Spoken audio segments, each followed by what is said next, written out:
Hi ಸ್ನೇಹಿತರೆ, ನೋಡಿ, ಗೃಹಲಕ್ಷ್ಮಿ ಹಾಗೂ ರೇಷನ್ ಕಾರ್ಡ್ ಹೊಂದಿರುವ ಪ್ರತಿಯೊಂದು ಫಲಾನುಭವಿಗಳಿಗೆ ಸರ್ಕಾರದಿಂದ ಭರ್ಜರಿ ಗುಡ್ಡಿಸ್ನ ಕೊಟ್ಟಿದ್ದು, ನಿಮ್ಮ ಬ್ಯಾಂಕ್ ಖಾತೆಗೆ 5,500 ರೂಪಾಯಿ ಹಣನ ಸರ್ಕಾರ ಜಮಾ ಮಾಡ್ತಾ ಇದೆ.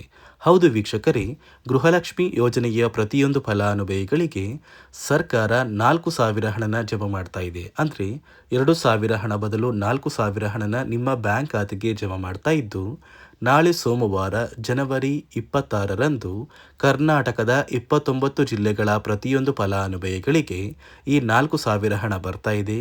ಅದೇ ರೀತಿ ರೇಷನ್ ಕಾರ್ಡ್ದಾರರಿಗೂ ಕೂಡ ನಿಮ್ಮ ಒಂದು ಬ್ಯಾಂಕ್ ಖಾತೆಗೆ ಉಚಿತವಾಗಿ ಸರ್ಕಾರ 1,500 ರೂಪಾಯಿ ಹಣನ ಜಮಾ ಮಾಡ್ತಾ ಇದ್ದು, ಬನ್ನಿ ವೀಕ್ಷಕರೇ, ಯಾವ ಫಲಾನುಭವಿಗಳಿಗೆ ಸರ್ಕಾರ ಈ 5,500 ರೂಪಾಯಿ ಹಣನ ಜಮಾ ಮಾಡ್ತಾ ಇದೆ ಮತ್ತು ಯಾರಿಗೆಲ್ಲ ಕ್ಯಾನ್ಸಲ್ ಮಾಡಿದೆ ಅಂತ ನಾನು ನಿಮಗೆ ತಿಳಿಸ್ಕೊಡ್ತಾ ಇದ್ದೀನಿ. ಅದಕ್ಕಿಂತ ಮೊದಲು ನೀವೇನಾದ್ರೂ ಇನ್ನೂ ಕೂಡ ನನ್ನ ಚಾನಲ್ನ ಸಬ್ಸ್ಕ್ರೈಬ್ ಆಗಿಲ್ಲ ಅಂದರೆ ದಯವಿಟ್ಟು ಪ್ರತಿಯೊಬ್ಬರು ಚಾನಲ್ನ ಸಬ್ಸ್ಕ್ರೈಬ್ ಮಾಡ್ಕೊಳ್ಳಿ, ಹಾಗೆ ವಿಡಿಯೋಗೆ ಒಂದು ಲೈಕ್ನ ಕೊಡಿ. ಹೌದು ವೀಕ್ಷಕರೇ, ಗೃಹಲಕ್ಷ್ಮಿ ಯೋಜನೆಯ ಪ್ರತಿಯೊಂದು ಫಲಾನುಭವಿಗಳಿಗೂ ಹಾಗೂ ರೇಷನ್ ಕಾರ್ಡ್ದಾರರಿಗೂ ಸರ್ಕಾರ ಭರ್ಜರಿ ಗುಡ್ಡಿಸ್ನ ಕೊಟ್ಟಿದೆ.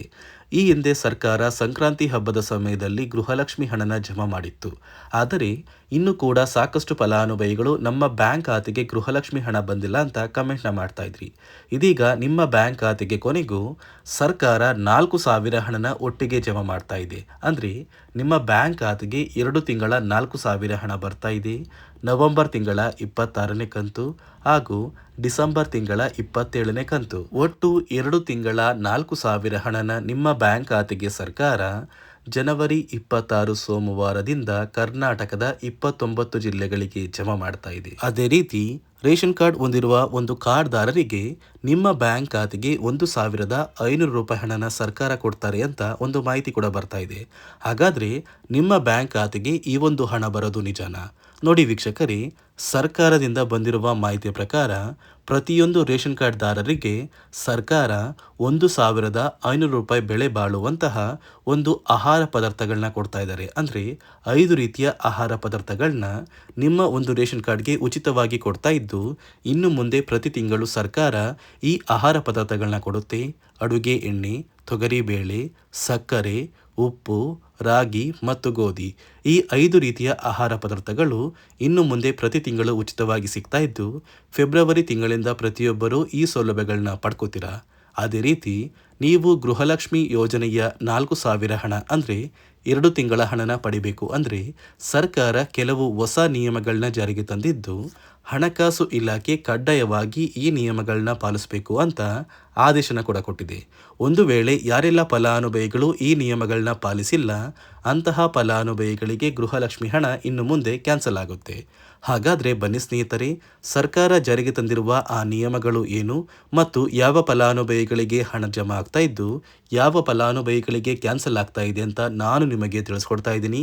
ಅದಕ್ಕಿಂತ ಮೊದಲು ನಾಳೆ ಸೋಮವಾರ ಜನವರಿ 26ರಂದು ಕರ್ನಾಟಕದ ಯಾವ 29 ಜಿಲ್ಲೆಗಳಿಗೆ 2 ತಿಂಗಳ ಗೃಹಲಕ್ಷ್ಮಿ ಯೋಜನೆಯ 4,000 ಹಣ ಬರ್ತಾ ಇದೆ ಅಂದರೆ ಮೊದಲಿಗೆ ಬಾಗಲಕೋಟೆ, ಬೆಳಗಾವಿ, ವಿಜಯಪುರ, ಧಾರವಾಡ, ಗದಗ, ಹಾವೇರಿ, ಉತ್ತರ ಕನ್ನಡ, ಬೆಂಗಳೂರು ನಗರ, ಬೆಂಗಳೂರು ಗ್ರಾಮಾಂತರ, ರಾಮನಗರ, ಚಿಕ್ಕಬಳ್ಳಾಪುರ, ಚಿತ್ರದುರ್ಗ, ದಾವಣಗೆರೆ, ಕೋಲಾರ, ಶಿವಮೊಗ್ಗ, ತುಮಕೂರು, ಬಳ್ಳಾರಿ, ಬೀದರ್, ಕಲಬುರಗಿ, ಕೊಪ್ಪಳ, ರಾಯಚೂರು, ಯಾದಗಿರಿ, ವಿಜಯನಗರ, ಚಾಮರಾಜನಗರ, ಚಿಕ್ಕಮಗಳೂರು, ದಕ್ಷಿಣ ಕನ್ನಡ, ಹಾಸನ, ಕೊಡಗು, ಮಂಡ್ಯ, ಮೈಸೂರು ಮತ್ತು ಉಡುಪಿ, ಈ ಜಿಲ್ಲೆಗಳ ಪ್ರತಿಯೊಂದು ಫಲಾನುಭವಿಗಳಿಗೆ ಸರ್ಕಾರ ಗೃಹಲಕ್ಷ್ಮಿ ಯೋಜನೆಯ 4,000 ಹಣನ ಜಮಾ ಮಾಡ್ತಾ ಇದ್ದು, ಇಲ್ಲಿಯವರೆಗೂ ಜಮಾ ಆಗಿರುವ 24 ಅಥವಾ 25 ಕಂತಿನ ಹಣನ ನೀವು ಪಡ್ಕೊಂಡಿದ್ರೆ ಸಾಕು.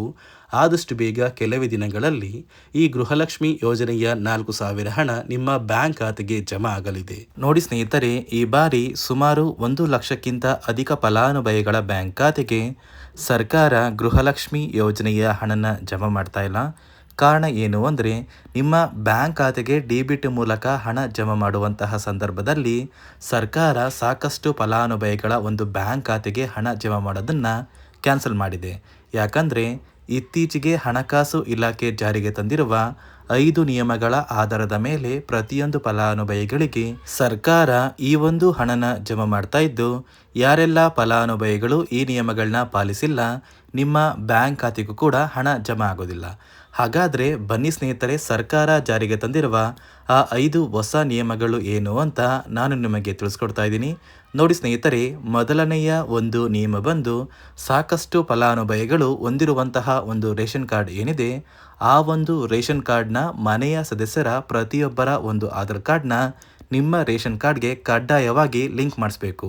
ಅಂದರೆ ಈ ಒಂದು ಲಿಂಕ್ ಮಾಡಿಸುವಂತಹ ಒಂದು ಪ್ರೊಸೀಜರ್ಗೆ ಸರ್ಕಾರ KYC ಅಂತ ಕರೀತಾರೆ. ನಿಮ್ಮ ರೇಷನ್ ಕಾರ್ಡ್ಗೆ ಇನ್ನೂ ಸಹ KYC ಆಗಿಲ್ಲ ಅಂದರೆ ನಿಮ್ಮ ಬ್ಯಾಂಕ್ ಖಾತೆಗೆ ಸರ್ಕಾರ ಮುಂದಿನ ದಿನಗಳಲ್ಲಿ ಗೃಹಲಕ್ಷ್ಮಿ ಯೋಜನೆಯ ಹಣನ ಕ್ಯಾನ್ಸಲ್ ಮಾಡುತ್ತೆ. ಅದೇ ರೀತಿ ಎರಡನೆಯ ಒಂದು ನಿಯಮ ಬಂದು, ಸಾಕಷ್ಟು ಫಲಾನುಭವಿಗಳು ಕಳೆದ 3 ತಿಂಗಳಿಂದ ಸರ್ಕಾರದಿಂದ ಬರ್ತಾ ಇರುವಂತಹ ಒಂದು ರೇಷನ್ ಏನಿದೆ, ಅಂದರೆ ಉಚಿತ ಅಕ್ಕಿ ಏನಿದೆ, ಈ ಒಂದು ರೇಷನ್ನ ಪಡ್ಕೋತಾ ಇಲ್ಲ. ಒಂದು ವೇಳೆ ಕಳೆದ 3 ತಿಂಗಳಿಂದ ನೀವು ರೇಷನ್ನ ಪಡ್ಕೊಂಡಿಲ್ಲ ಅಂದರೆ ಸರ್ಕಾರ ನಿಮ್ಮ ಬಳಿ ಇರುವಂತಹ ಒಂದು ರೇಷನ್ ಕಾರ್ಡ್ನ ಕ್ಯಾನ್ಸಲ್ ಮಾಡುತ್ತೆ.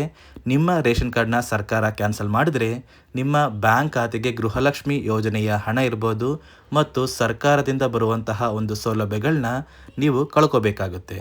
ಅದೇ ರೀತಿ ಮೂರನೆಯ ಒಂದು ನಿಯಮ ಬಂದು, ನೋಡಿ ಸ್ನೇಹಿತರೆ, ನಿಮ್ಮ ಬಳಿ ಇರುವಂತಹ ಒಂದು ಆಧಾರ್ ಕಾರ್ಡ್ ಏನಿದೆ, ಆ ಒಂದು ಆಧಾರ್ ಕಾರ್ಡ್ನ ಕಳೆದ 15 ವರ್ಷಗಳಲ್ಲಿ ನೀವು ಯಾವುದೇ ರೀತಿಯ ಒಂದು ತಿದ್ದುಪಡಿನ ಮಾಡಿಸಿಲ್ಲ ಅಂದರೆ ನಿಮ್ಮ ಬ್ಯಾಂಕ್ ಖಾತೆಗೆ ಸರ್ಕಾರ ಗೃಹಲಕ್ಷ್ಮಿ ಯೋಜನೆಯ ಹಣನ ಕ್ಯಾನ್ಸಲ್ ಮಾಡುತ್ತೆ.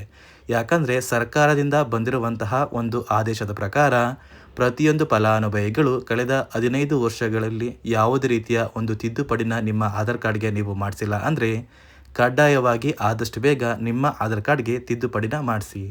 ಅದೇ ರೀತಿ ನಾಲ್ಕನೆಯ ಒಂದು ನಿಯಮ ಬಂದು, ನಿಮ್ಮ ಕುಟುಂಬದ ಒಂದು ವಾರ್ಷಿಕ ಆದಾಯ 7 ಲಕ್ಷಕ್ಕಿಂತ ಕಡಿಮೆ ಇರಬೇಕು. ಒಂದು ವೇಳೆ ನಿಮ್ಮ ಕುಟುಂಬದ ವಾರ್ಷಿಕ ಆದಾಯ 7 ಲಕ್ಷಕ್ಕಿಂತ ಜಾಸ್ತಿ ಇದ್ದರೆ ನಿಮ್ಮ ಬ್ಯಾಂಕ್ ಖಾತೆಗೆ ಸರ್ಕಾರ ಗೃಹಲಕ್ಷ್ಮಿ ಯೋಜನೆಯ ಹಣನ ಕ್ಯಾನ್ಸಲ್ ಮಾಡುತ್ತೆ.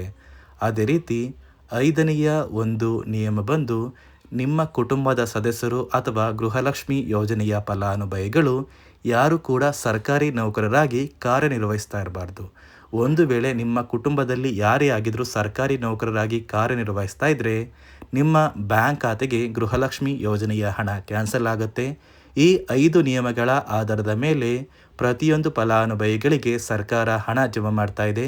ಒಂದು ವೇಳೆ ನೀವು ಈ 5 ನಿಯಮಗಳನ್ನ ಪಾಲಿಸಿಲ್ಲ ಅಂದರೆ ನೀವು ಕೂಡ ಗೃಹಲಕ್ಷ್ಮಿ ಯೋಜನೆಯ ಹಣದಿಂದ ವಂಚಿತರಾಗಬೇಕಾಗುತ್ತೆ. ನೋಡಿ ವೀಕ್ಷಕರೇ, ಸರ್ಕಾರದಿಂದ ನಿಮ್ಮ ಬ್ಯಾಂಕ್ ಖಾತೆಗೆ ನಾಳೆ ಸೋಮವಾರ ಜನವರಿ 26ರಂದು ಕರ್ನಾಟಕದ 29 ಜಿಲ್ಲೆಗಳ ಪ್ರತಿಯೊಂದು ಫಲಾನುಭವಿಗಳಿಗೆ 2 ತಿಂಗಳ ಗೃಹಲಕ್ಷ್ಮಿ ಯೋಜನೆಯ 4,000 ಹಣನ ಜಮಾ ಮಾಡ್ತಾ ಇದ್ರಿ. ರೇಷನ್ ಕಾರ್ಡ್ ದಾರರಿಗೂ ಕೂಡ ಸರ್ಕಾರ 1,500 ರೂಪಾಯಿ ಅಷ್ಟು ಬೆಲೆ ಬಾಳುವಂತಹ ಒಂದು ಆಹಾರ ಕಿಟ್ನ ಉಚಿತವಾಗಿ ಕೊಡ್ತಾ ಇದೆ ಅಂತ ಹೇಳ್ತಾ, ಇದಿಷ್ಟು ಸರ್ಕಾರದಿಂದ ಪ್ರತಿಯೊಂದು ಫಲಾನುಭವಿಗಳಿಗೆ ಬಂದಿರುವಂತಹ ಒಂದು ಹೊಸ ಮಾಹಿತಿಯಾಗಿದೆ.